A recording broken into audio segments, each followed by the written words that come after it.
All right, so this past weekend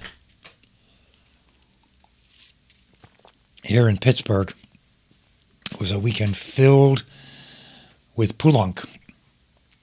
On Saturday evening, that was Saturday the 15th, 16th, 17th. Today's the 23rd, 24th, Friday. So last weekend on Saturday, the Pittsburgh Chamber Music Society hosted a concert of Poulenc, La Voix Humaine.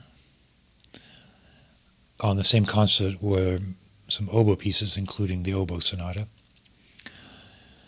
That was a great concert. We'll talk about that. And then on Sunday, on the symphony concert, they performed Poulenc Les Biches, which is, let's start with that, because Les Biches is 5 movements for orchestra, and it's kind of in the, not clown-like, but is it the carousel?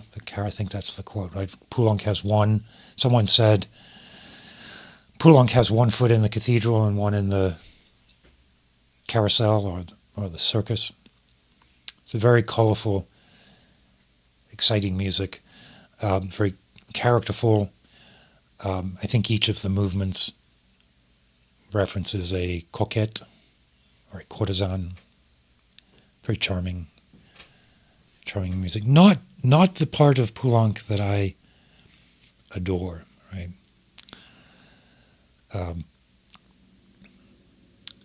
I totally fell in love with Poulenc when I was an undergraduate at Bates, where my friend and I, Mark, played the Poulenc 2-piano sonata, which is a later piece, and written in 1952. So after Messiaen wrote Vision de l'Âme, but in my mind, it's a piece of equal heft, equal weight. And it's gorgeous.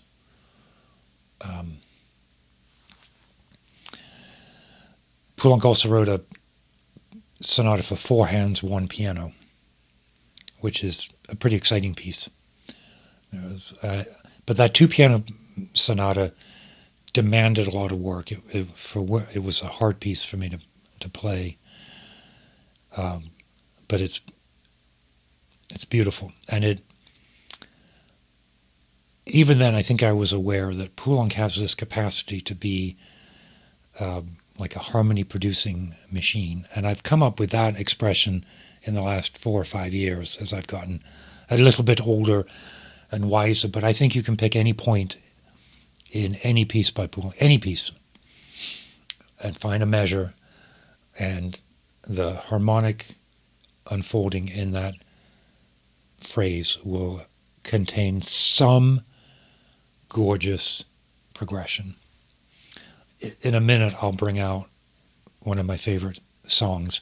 Poulenc, perhaps at his core, is a songwriter.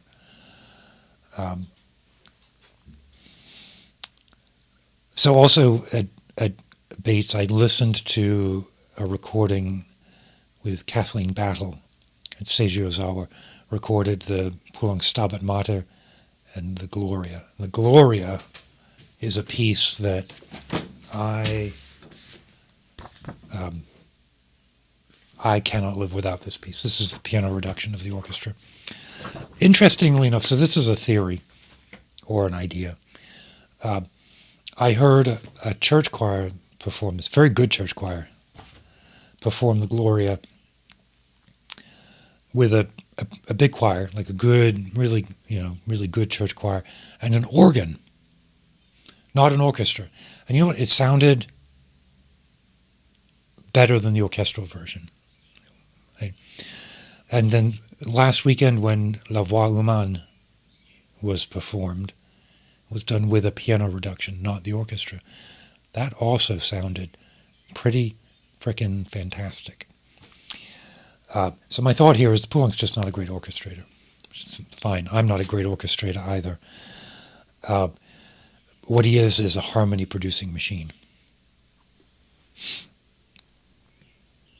So the Gloria, I had this on CD, and remember listening to it with like the windows down in a car driving around the Beltway down in Maryland, because at that point I had left Maine, and just thinking, I could be run off the road right now, and this would not be a bad ending. I think I've since evolved. Hopefully I've evolved in a lot of ways, but if you were to ask me today, name a piece of music, if I could control my demise, right? Let's say I was given the magic pill that allowed me to smoothly transition. Would I want some music playing? And I think I would want the last movement of Mahler's Third Symphony. I'm pretty sure about that right now. That may change. I think I did a podcast. In fact, I can't remember if it was a podcast or a video, but I remember talking about this once before. What would my final meal be? I'd read Plato's Apology, so the last night, Socrates' last night, and how he spent his last night. And I thought, well, you know what? I would fast. I don't feel like eating. The last meal has no appeal to me. But I would like a nice, big, tall glass of ice-cold, sparkling water and Mahler's Third Symphony. But back as an undergrad and shortly after, I would have picked the Gloria. The whole thing, really. But the Domine Deus. Domine Deus. It's pretty good. So the symphony orchestra that concert began with, I guess this is my review of the symphony as well, began with Ravel's Left Hand concerto, which I will confess to not really knowing that piece. I'd certainly never heard it live. But man, it was a blockbuster. Like at no point could you think, oh, he's only using one hand. He's only using one hand. But it didn't suffer for that. It was such a dramatic opening.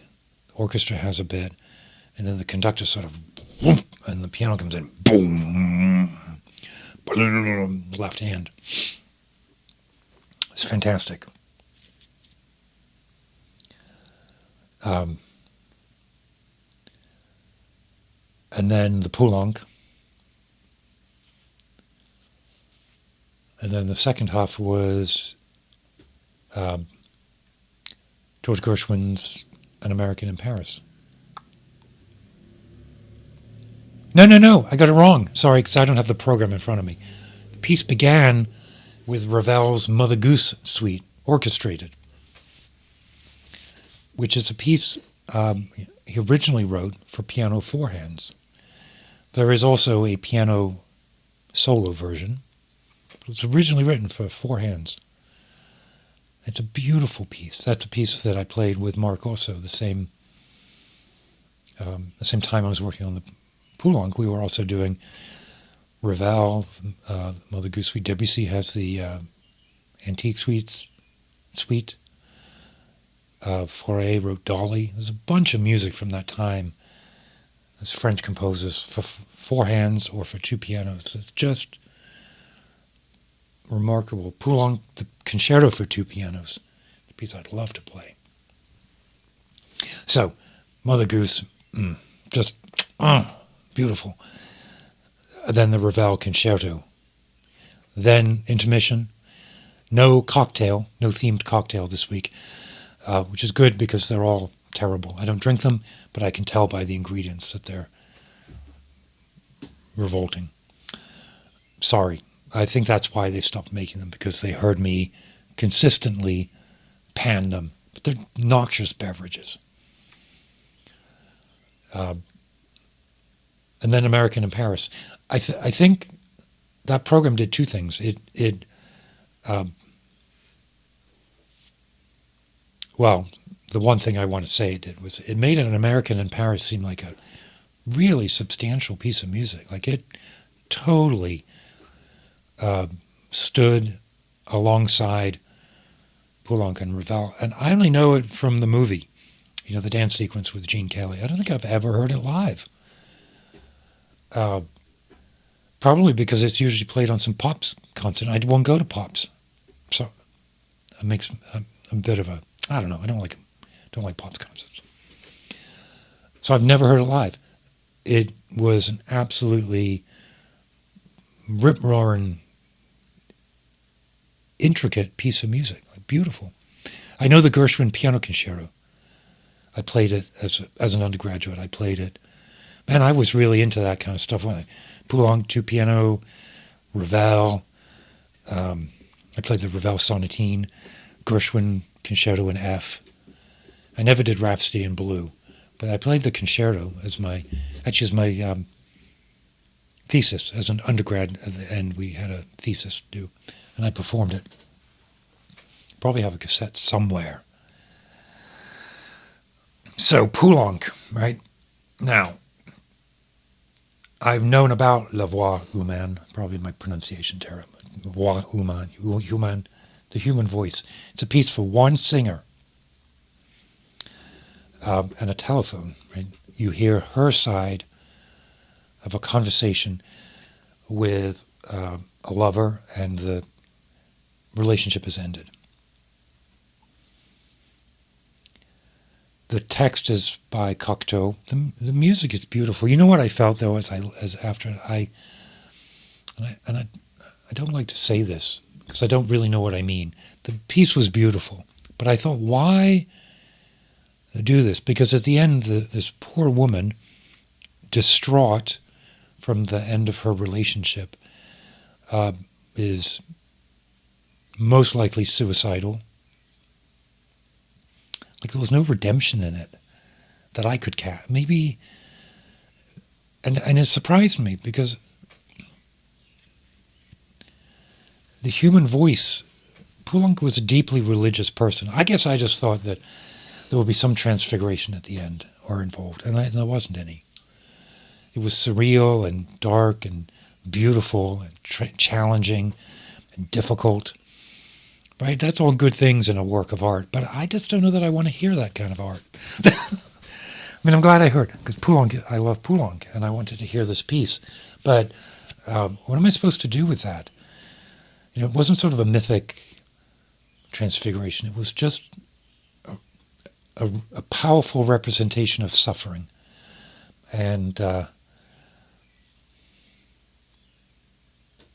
yeah.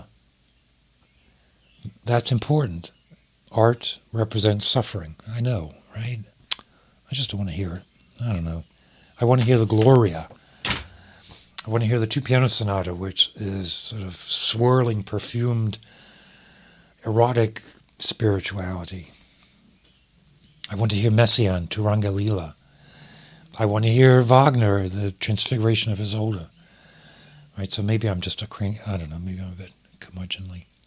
Fantastic performance, by the way. The pianist, out of this world. The singer, it was a great performance. It was a beautiful space. The Third Presbyterian Church, which is just down the road from here. And I've never been inside it. But the sanctuary is one of these old, like when Pittsburgh really had a lot of money. Beautiful sanctuary. Like the church I go to, the Methodist church I go to, also has a beautiful, big, ornate, stained glass stone sanctuary. This Presbyterian church was a sort of almost not Gothic, but it was a much rougher, but deliberately rough, right? Not rough because it was unfinished. Beautiful, beautiful space. Now, that same concert on the Saturday had two parts. The first part was oboe music. I'm going to be critical here of the programming. It should have been two concerts. But if you've listened to my reviews of other concerts, you know that I tend not to like I tend not to like more than one piece on a concert. I would have been totally happy with the concert just being La Voix Humaine, or just being the oboe sonata with a couple of other pieces ahead. That was fine. But the two of them together, I mean, it was still only 2 hours. It wasn't like it was a 4-hour slog, but it didn't feel necessary, I didn't think. I'm glad I heard them both. The oboe sonata is a piece that I looked at, but now skipping ahead, when I entered graduate school, my PhD, which I didn't finish, full transparency, in a music theory class, I worked with a woman who played the oboe, and I can't remember her name, but we spent quite a bit of time working on this. Played it for the seminar, and then talked through an analysis of the piece. It totally stood up to the rigors of a graduate seminar theory class, by the way. Not a trivial piece. If by trivial you mean you can't apply some theoretical language to it, which at the time seemed important and now is totally unnecessary. There are 3 woodwind sonatas: the oboe, the clarinet, and the flute, and they're all gorgeous, just fantastic.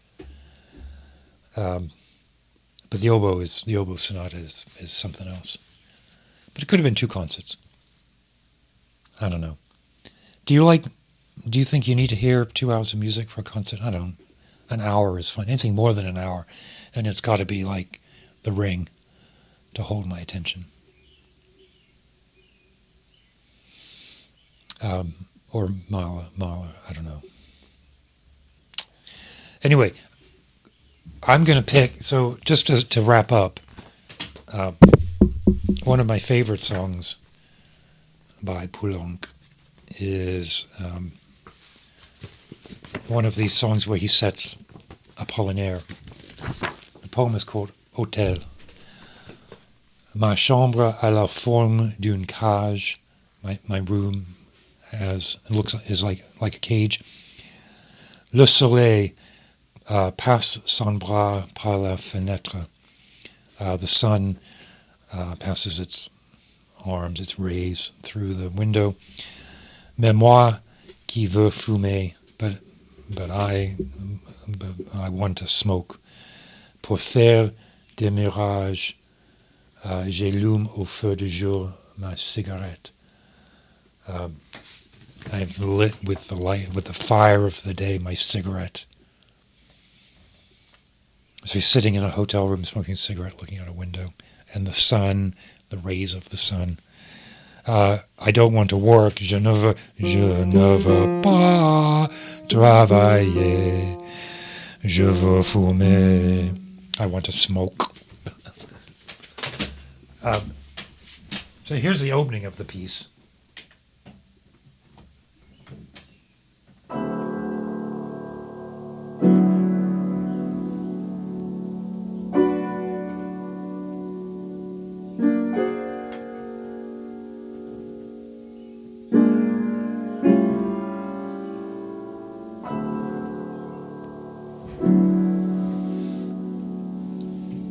Just those chords, right?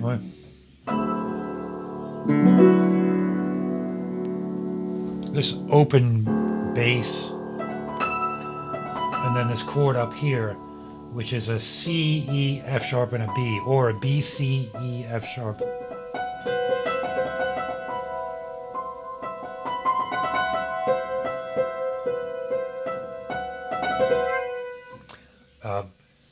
That's a very Poulenc-y chord, and I'm not going to name it because I'm not interested in naming it.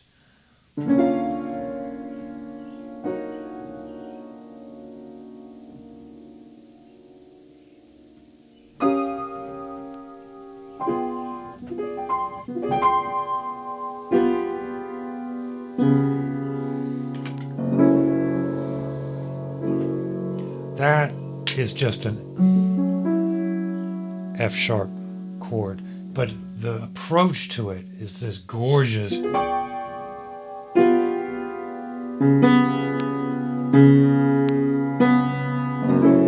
mean, it's just. just the fifth, right? But it's so.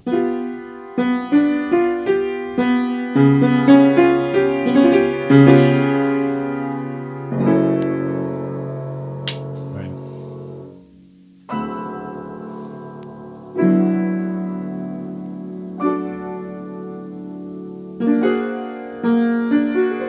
That B flat.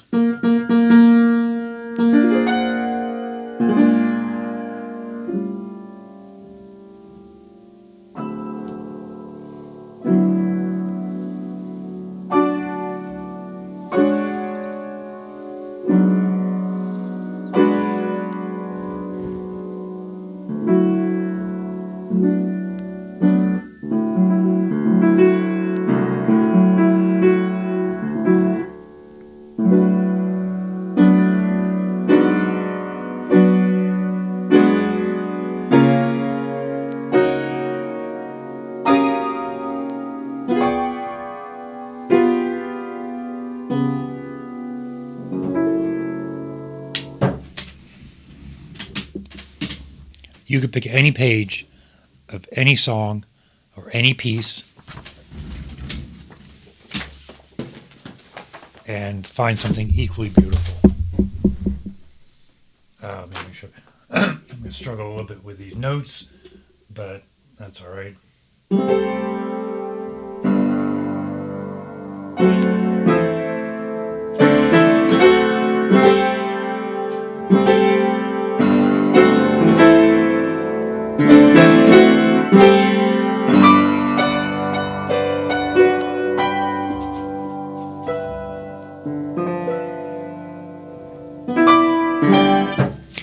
I have a prelude that is a lot of what I write is influenced by Poulenc, but I have a prelude from the winter pieces I wrote a couple years ago that is clearly influenced by Poulenc more than most. I'll dig that out, do it in another video. This video is already too long. But hey, look, it's Friday, the 20-something of May.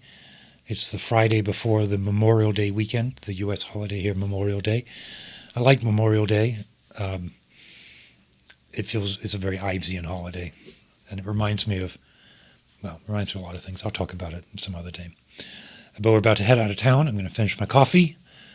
I worked a little bit earlier today, but I've got the day off, so I'm putting these videos out. And let me know what you think about Poulenc. And whether you agree with my assessment that he is the most harmonically beautiful composer.